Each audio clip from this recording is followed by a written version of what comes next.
Store में एक couple आते हैं जो जॉनथन के सामने किस करने लगते हैं। ये देख जॉनथन काफी अट्रैक्ट होता है क्योंकि वो भी अपने लिए एक गर्लफ्रेंड ढूंढ रहा था। फिर वे कपल जॉनथन से कॉन्डम लेते हैं और यहाँ से चले जाते हैं। इसके बाद जॉनथन स्टोर को क्लीन करने लगता है। तभी बाहर वही अजीब सा आदमी स्टोर का दरवाजा खटखटाने लगता है, जिससे जॉनथन को कुछ भी समझ नहीं आता और वो उसे इग्नोर कर देता है। अब जॉनथन अपने घर जाता है और एक लड़की का स्केच बनाने लगता है। तभी उसे टीवी पर एक एडवर्टाइजमेंट दिखाई देती है जिसमें एक कॉल गर्ल का नंबर दिया होता है, जिस पर कॉल करके वो किसी भी लड़की को हैंग आउट के लिए बुला सकता था। ये सब देखकर जॉनथन बहुत खुश होता है क्योंकि उसे लग रहा था कि ये एडवर्टाइजमेंट उसके जैसे इंट्रोवर्ट लोगों के लिए बनाई गई है। इसलिए वो स्क्रीन पर चल रहे नंबर पर कॉल करने लगता है, जहां दूसरी तरफ से उसे एक लड़की की आवाज सुनाई देती है जो उसे अगले दिन रात में मिलने के लिए बोलती है। ये सुनकर जॉनथन फोन काट देता है और अगले दिन रात का वेट करने लगता है। अगले दिन सुबह जॉनथन स्टोर में बहुत खुश दिखाई देता है क्योंकि आज रात वो एक लड़की से मिलने वाला था। तभी उसके पास एरिक आ जाता है जो उस स्टोर का ओनर होता है। जॉनथन एरिक को स्टोर की चाबी देता है और कहता है कि आज रात मैं एक लड़की से मिलने के लिए जा रहा हूँ। एरिक ये सुनकर हैरान होता है क्योंकि जॉनथन पहली बार किसी लड़की से मिलने के लिए जा रहा था। फिर एरिक जॉनथन से उस लड़की का नाम पूछता है, जिस पर जॉनथन उसे बताता है कि उस लड़की का नाम डीना है, जिससे वो एक डेटिंग एड के जरिए मिला है। ये सुन एरिक हंसने लगता है, साथ ही वो जॉनथन के लिए खुश भी होता है। फिर वो जॉनथन को एक कॉन्डम का पैकेट देता है, लेकिन जॉनथन उसे वापस कर देता है और कहता है कि मैं सिर्फ उससे मिलने के लिए जा रहा हूँ। अब जॉनथन अपनी कार लेकर डीना के पास जाने लगता है। कुछ दूर आगे जाने पर जॉनथन को डीना एक घर के बाहर मिलती है, जिससे वो उसे पिकअप कर लेता है।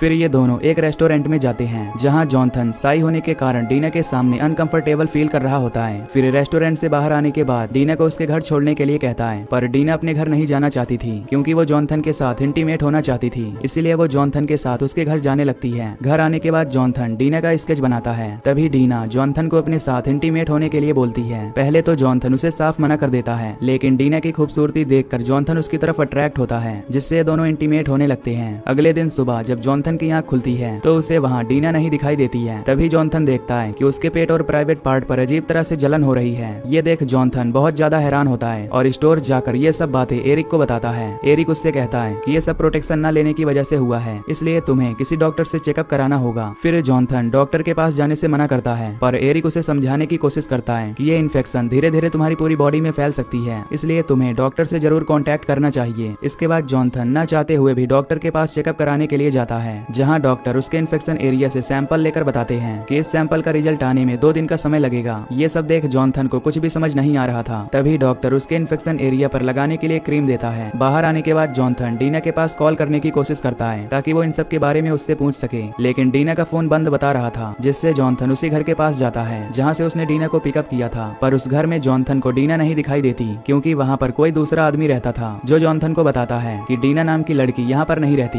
लेकिन जॉनथन को उसकी बात पर यकीन नहीं हो रहा था क्योंकि लास्ट नाइट उसने डीना को यहीं से पिकअप किया था, इसलिए वो जबरदस्ती घर के अंदर जाने की कोशिश करता है। तभी उसे अंदर कुछ मिस्टीरियस लोग दिखाई देते हैं जो उसे अजीब तरह से घूर रहे थे। ये देख जॉनथन वहाँ से जाने लगता है। घर आने के बाद जॉनथन डीना के नंबर पर कॉल करता है, लेकिन उसका फोन कोई और उठाता है जो जॉनथन को बताता है कि ये डीना का नंबर नहीं है। इसके बाद जॉनथन डीना को ढूंढने के लिए उसी रेस्टोरेंट में जाने का फैसला करता है जहाँ वो पिछली रात डीना के साथ गया था। फिर वो रेस्टोरेंट जाता है और वहाँ के वेटर से डीना के बारे में पूछता है, लेकिन वहाँ भी उसे डीना के बारे में कुछ पता नहीं चलता। तभी जॉनथन को वहाँ पर एक लड़की दिखाई देती है जो उसे अजीब तरह से घूर रही है। तभी उसके पास एरिक का कॉल आता है जो उससे कहता है कि तुम अभी मुसीबत में हो, इसीलिए तुम जल्दी से मेरे घर आ जाओ। ये सुनकर जॉनथन जल्दी से एरिक के घर चला जाता है, लेकिन वहाँ बहुत शांति और अंधेरा होता है। जॉनथन जोर जोर से एरिक को आवाज लगाने की कोशिश करता है। तभी एरिक उसे अपने रूम में आने के लिए कहता है। फिर जब जॉनथन उसके रूम में जाने लगता है तो कोई उसके ऊपर अटैक करने की कोशिश करता है। ये देख जॉनथन उससे लड़ने लगता है। तभी वहाँ पर पुलिस आ जाती है जो जॉनथन को पकड़ लेती है क्योंकि वो एरिक के घर आकर उसे मारने की कोशिश कर रहा था, इसलिए पुलिस उसे अपनी कस्टडी में ले लेती है। तभी जॉनथन से मिलने उसके पास डॉक्टर आते हैं जो उसे बताते हैं कि तुम्हारे टेस्ट रिजल्ट से कुछ भी पता नहीं चला है। फिर डॉक्टर उसे एरिक की घायल फोटो दिखाता है और बताता है कि तुमने एरिक को जान से मारने के लिए उस पर अटैक किया था। जॉनथन को उसकी बात पर यकीन नहीं हो रहा था। तभी वहाँ एरिक और जॉनथन के पेरेंट्स भी आ जाते हैं। यहाँ एरिक डॉक्टर को बताता है कि जॉनथन पहले से उसके घर पर मौजूद था और जब वो उसके पास गया तो उसने उसके ऊपर अटैक कर दिया, जबकि जॉनथन इन सब बातों को नहीं मान रहा था क्योंकि उसके हिसाब से ये सब गलत था, बल्कि उसका कहना था कि एरिक ने ही उसे कॉल करके अपने घर बुलाया था। इस पर एरिक डॉक्टर को बताता है कि उसने जॉनथन के पास कोई भी कॉल नहीं किया था। जॉनथन के पेरेंट्स जॉनथन की हालत देखकर समझ जाते हैं कि जॉनथन शायद मेंटली बीमार हो चुका है, इसलिए उसे एक अच्छे डॉक्टर के पास ले चलना होगा। तभी जॉनथन को एक नाइट मेयर आता है जिससे उसे वॉमिटिंग होने लगती है। ये देख उसके पेरेंट्स जॉनथन को हॉस्पिटल ले जाते हैं। हॉस्पिटल में जॉनथन को फिर से एक नाइट मेयर आता है जिसमें कोई उसे छिपकर देख रहा होता है। तभी जॉनथन की आंख खुलती है और वो अपने हाथ पर जलन महसूस करता है क्योंकि उसके हाथ में भी इन्फेक्शन हो चुका है। अगली सुबह जॉनथन के पेरेंट्स उसे अपने घर ले जाने लगते हैं, पर जॉनथन अपने अपार्टमेंट वापस जाना चाहता था, इसलिए उसे अपने पेरेंट्स के घर अच्छा नहीं लग रहा था। अब रात में जॉनथन को एक डरावना नाइटमेयर आने लगता है, जिससे वो अपने बेड से उठ जाता है। तभी उसे अपने घर में एक बुरा साया दिखाई देता है, जिसे देख जॉनथन घर से बाहर भागने की कोशिश करता है, लेकिन तभी उसके पेरेंट्स उसे पकड़कर जबरदस्ती मेडिसिन देने लगते हैं, जिससे जॉनथन अपने फादर को पंच मारकर वहां से बाहर भाग जाता है। कुछ दूर आगे जाने पर जॉनथन बेहोश होकर नीचे गिर जाता है। फिर जब जॉनथन की आंख खुलती है तो वो अपने अपार्टमेंट जाता है, लेकिन उस अपार्टमेंट का ओनर जॉनथन को अंदर आने से मना कर देता है, इसलिए वो हेल्प के लिए एरिक के घर भी जाता है, पर वहाँ भी उसे कोई रिस्पॉन्स नहीं मिलता, जिससे वो एक साइकिल चुरा कर भाग जाता है। कुछ दूर आगे जाने पर उसे मिस मेलिंडा की पोस्टर दिखाई देती है, जो उसी लेडी की होती है जो जॉनथन को रेस्टोरेंट में अजीब तरह से घूर रही थी। उस पोस्टर पर लिखे एड्रेस को देखकर जॉनथन एक रेस्टोरेंट में जाता है, जहाँ उसे एक रिसेप्शनिस्ट मिलती है। फिर जॉनथन के पूछने पर वो रिसेप्शनिस्ट उसे कुछ रिचुअल की चीजें और बुक्स देती है और कहती है कि मेलिंडा उसे ब्लू हाई सेक में मिलेगी, जो उसे इन सब के बारे में बता देगी। जॉनथन उस बुक को लेकर ब्लू हाई सेक में आता है और उस बुक को पढ़ने लगता है। इस दौरान उसे पता चलता है कि उसके ऊपर एक विचेस का साया है। तभी वहाँ मेलिंडा आ जाती है, जो उसे बताती है कि तुम्हारे ऊपर एक ब्लैक मैजिक किया गया है, क्योंकि डेविल को मानने वाली किसी लड़की ने उसे पजेस कर लिया है। दरअसल ये लोग एक ऐसे इंसान को अपना शिकार बनाते हैं जो बिल्कुल अकेले रहना पसंद करते हैं, और जो भी इससे पजेस होता है उसके बॉडी में ब्लैक स्ट्रिंग बनने लगता है, जिसे अगर वो नहीं निकाल पाता तो वो डेविल उसे जान से मार देता है। अब जॉनथन को मेलिंडा की बात पर यकीन हो जाता है, क्योंकि मेलिंडा जो कुछ भी उसे बता रही थी वो उसके साथ हो चुका था। इसके बाद मेलिंडा जॉनथन को एक नाइफ देकर कहती है कि इसकी मदद से तुम्हें अपने ब्लैक स्ट्रिंग को बाहर निकालना पड़ेगा, नहीं तो डेविल तुम्हें भी मार डालेगा। अब जॉनथन उस नाइफ की मदद से अपने ब्लैक स्ट्रिंग को निकालने लगता है, पर काफी दर्द होने की वजह से वो वहीं पर बेहोश हो जाता है। फिर जब सुबह उसकी आंख खुलती है तो उसे वहाँ पर एक होमलेस आदमी दिखाई देता है, जो कुछ भी नहीं बोल रहा था। जॉनथन ये सब देखकर बहुत हैरान होता है और फिर से वो रेस्टोरेंट में जाता है, लेकिन वहाँ उसे डीना के बारे में कुछ भी पता नहीं चलता। तभी जॉनथन को बाहर वही आदमी दिखाई देता है जो उसे डीना के घर पर मिला था। जॉनथन देखता है कि वो आदमी कहीं बाहर जा रहा है, इसलिए वो विंडो से उसके घर के अंदर चला जाता है। अंदर जॉनथन को कोई भी दिखाई नहीं देता। तभी उसे ऊपर फ्लोर पर किसी के होने की आहट सुनाई देती है, इसलिए जॉनथन ऊपर जाता है तो उसे डीना दिखाई देती है, जो दर्द के कारण तड़प रही होती है। डीना एक पेंटिंग की तरफ इशारा करके उसे बताने की कोशिश करती है कि डेविल कैसे अपने शिकार को मारता है। दरअसल ये एक कल्ट होता है जो डेविल की पूजा करते हैं और कमजोर लोगों को पजेस करके उनके अंदर ब्लैक स्ट्रिंग पैदा करते हैं, जिससे डेविल उस आदमी को मारकर अपनी भूख मिटाता है। तभी जॉनथन विंडो से बाहर देखता है कि उस कल्ट के लोग वापस आ गए हैं, इसलिए जॉनथन वहाँ से भागने लगता है। तभी उस कल्ट के लोग उसके सामने आ जाते हैं, पर जॉनथन उन्हें चाकू से डराकर यहाँ से भाग जाता है। अब जॉनथन एरिक के पास जाता है और उसे सब कुछ बता देता है। जॉनथन की बात सुनकर एरिक को लग रहा था कि जॉनथन पूरी तरह से पागल हो चुका है, इसलिए वो पुलिस के पास कॉल कर देता है। कुछ देर बाद वहाँ पुलिस आ जाती है, जिसे देख जॉनथन उन्हें समझाने की बहुत कोशिश करता है, पर पुलिस उसे पकड़कर यहाँ से ले जाती है। कुछ देर बाद जॉनथन को एक मेंटल हॉस्पिटल में एडमिट करा दिया जाता है। हॉस्पिटल में जॉनथन सबको अपनी बात बताने लगता है, लेकिन कोई भी उसकी बात पर यकीन नहीं करता। तभी डॉक्टर जॉनथन से अकेले में मिलते हैं और उसे बताते हैं कि उसकी ये हालत काफी ज्यादा ड्रग्स लेने की वजह से हुई है, जिसकी वजह से उसकी मेंटली हेल्थ बिगड़ चुकी है। जॉनथन डॉक्टर को समझाने की कोशिश कर रहा था कि उसकी ये हालत विचेस ने की है, क्योंकि वो उसे डेविल से मरवाना चाहती है, लेकिन डॉक्टर उसकी बात नहीं मानते और यहाँ से चले जाते हैं। अब जॉनथन की हालत और भी ज्यादा बिगड़ चुकी थी, क्योंकि उसे पूरे हॉस्पिटल में ब्लैक स्ट्रिंग की एक चैन नजर आती है। फिर जॉनथन उस चैन को फॉलो करता हुआ एक दूसरे रूम में जाता है, जहाँ उसे इसी कल्ट का एक मेंबर दिखाई देता है, जो उसे धमकी देता है। ये सुन जॉनथन जोर जोर से चिल्लाकर डॉक्टर को बुलाने लगता है। फिर जब वहाँ डॉक्टर आता है तो उसे वहाँ कोई भी नहीं दिखाई देता, इसलिए वो जॉनथन को रेस्ट करने के लिए कहता है। कुछ देर बाद मौका पाकर जॉनथन हॉस्पिटल से भागने की कोशिश करता है, पर तभी हॉस्पिटल के सभी मेंबर उसे पकड़ लेते हैं और उसे एक इंजेक्शन देकर उसके हाथ पैर को बेड से बांध देते हैं, ताकि जॉनथन दोबारा यहाँ से न भाग पाए। अब उसी रात जॉनथन के पास डेविल आता है, जिसे देख जॉनथन एकदम से डर जाता है। तभी वो डेविल जॉनथन के बॉडी से ब्लैक स्ट्रिंग निकालने लगता है, जिससे जॉनथन बुरी तरह तड़प कर मारा जाता है। अगले दिन सुबह जब नर्स उसके रूम में जाती है तो जॉनथन को मरा हुआ देखकर वो एकदम से डर जाती है। उस वक्त जॉनथन के हाथ में वही नाइफ होती है जो उसे मेलिंडा ने दिया था। नेक्स्ट सीन में हम बस स्टैंड पर एक लड़की को देखते हैं जो रोड पर एक कार से लिफ्ट मांगती है। तभी हम कार के अंदर उन्हीं कल्ट के लोगों को देखते हैं जो उस लड़की को अपनी कार में बैठाकर यहाँ से